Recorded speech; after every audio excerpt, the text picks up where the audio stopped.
Sorry. Hey everyone, welcome back to my channel. Today's session will be on the JIRA tool. As you all must be knowing, JIRA tool is a software development management tool where any process or any project that we are working upon can be managed and we can have a track of what individual team is doing. So here I have opened the JIRA cloud version.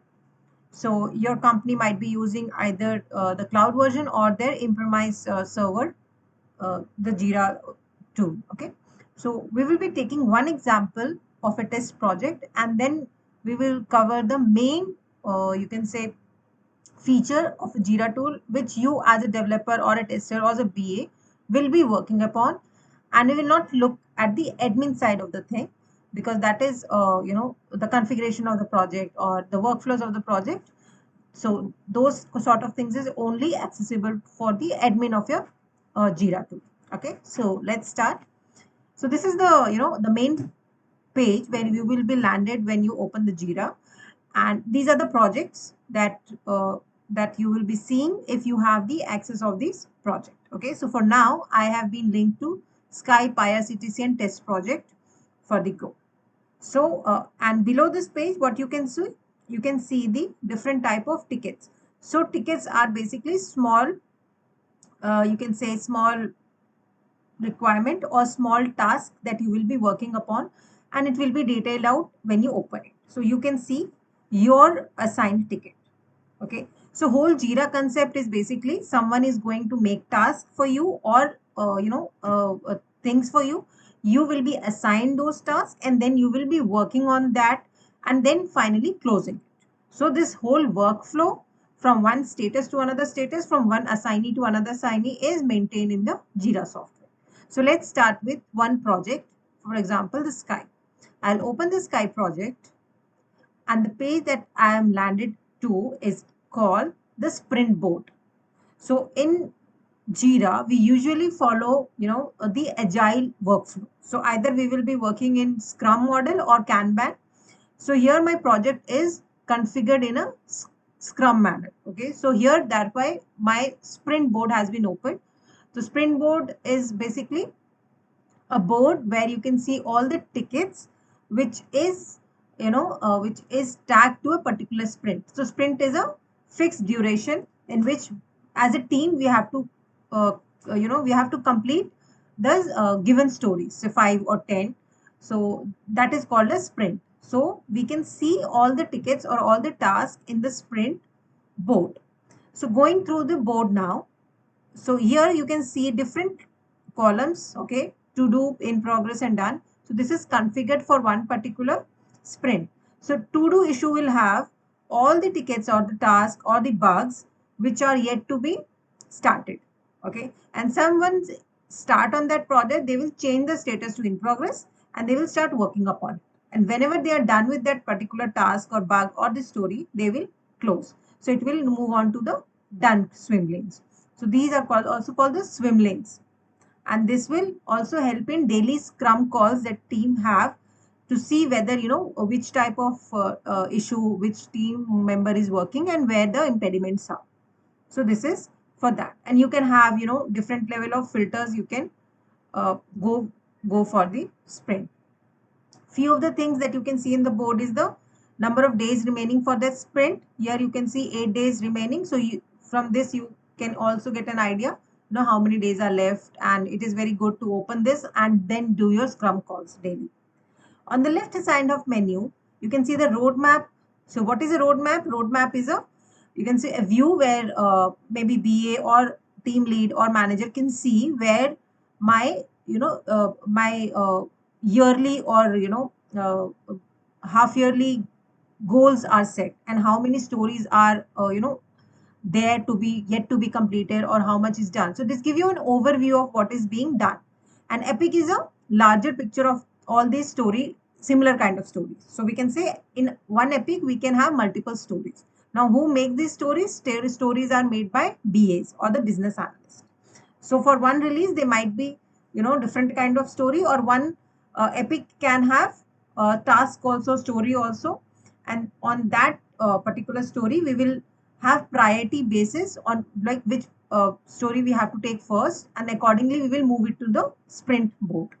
Okay, so these epic and story are basically prepared by business analysts, and later on it will be worked on development, and later on it goes to testing team.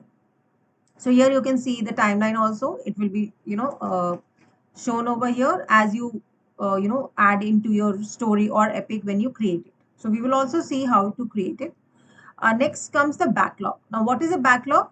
If you know Agile or the Scrum Agile, backlog is basically all the list of product feature that are yet to be developed. So it come into a backlog list.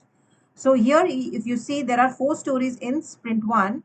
And if I scroll it down, there are 3 stories in backlog. So the stories and the tasks which are in backlog are yet to be picked up for the development. Okay, so we haven't added it into sprint, so it will keep on backlog, and we can drag and drop to in any sprint if we want to take it for that particular sprint. So this is called a backlog, and this is also prepared by product owners of the sprint or the scrum team. Board, so board was the same sprint board that will get to see, which task is where. Now coming to the filters, so JIRA also provide us a feature called filters, where all the tickets and the story can be filtered out based upon our requirement. So you can select multiple projects. You can select different issue types. So issue types in JIRA are basically different kind of tickets. Okay, so you can create your own filter that will help you to just see what kind of data you want to see. So this is basically manipulating the whole list of data. Okay, you can select only the status that you want to see. Okay, and then save it. So how you can save it? Just go to this filter and save. So this filter will be saved, and if you want to change and add some different name to it, you can add a different name and then save it. So next time when you go to your filters, you can see your filters, in the left hand side, which you have created, and it is only visible to you till you give access to anyone. So if you click on detail and go to edit permission, then you can select people, group or organization as viewer or as an editor, and then give them access. Okay, so if you are not given access, they won't be able to see the filter that you have created. Okay, so this was about the filters. Here on right hand side, you can star it, make it your favorite. You can actually open it. It's the same set of the list that came on in Excel. You can share this. While sharing, the same link for this filter will be shared to the email address that you will write. So if I write something, it will take this up and it will go to that. Next, you can export this. Export means you can have this same set of data that you want, in HTML, in CSV. So most prominently you use this CSV. So all fields will, have all the fields that are present for that particular issue type. And if you select filter fields, so only the filters field that you are seeing on the screen will come over there. And also you can change the column that you want to see on the screen, right? So currently, like, I don't have components creator. So if I want to see on UI, I can select all the fields which I want to see in this particular page. Okay, so it will be done. See here, it is giving the option to select the different columns that you want to see over here on page. Okay, another thing that you can do over here is either you can see in detail view. So in detail view, when you click one of the particular issue, you will see some detail over here. And when you again change it to list view, it will again show you the rows and columns. Okay, so this is about the filter view that you will see. Now also one of the important thing is JQuery statement. What are JQuery? This is Java, not JIRA query language. So JIRA query language is nothing but very similar to the SQL queries. So here you can give a query. This is the query by default that you will get for the filter that you have applied. So it will automatically change it to a JQuery. Okay, and if you want to change this JQuery, you just want to add something that, okay, it will give you some sort of example also. Okay, only make sure when there is a green tick, it means your JQuery is correct, and when you add something else, it will give a cross. Okay, this means your JQL is incorrect. So just make sure you are putting it right. And then if you search, okay, now again this is giving me because, okay, now what I have to do, I have to give the correct syntax of it. So what I will do, I will go back, I will hit story, and I will choose a epic. Okay, now I search. Okay, sorry, the operand is incorrect. It should be in. Yes. Okay, so see, so here there were only story only, therefore you can't see a number of, it is changed. So I will add task also. Task. I think there is only stories. So accordingly, you can see the things you are making changes over here. You can see according what are the changes being done in your filter. So this was the main thing that you see.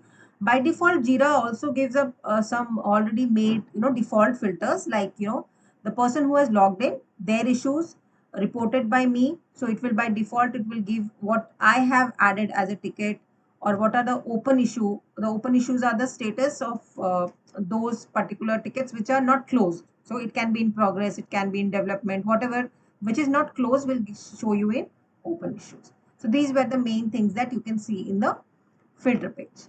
So thanks for watching. In next session we will cover more advanced things in Jira 2. Thank you.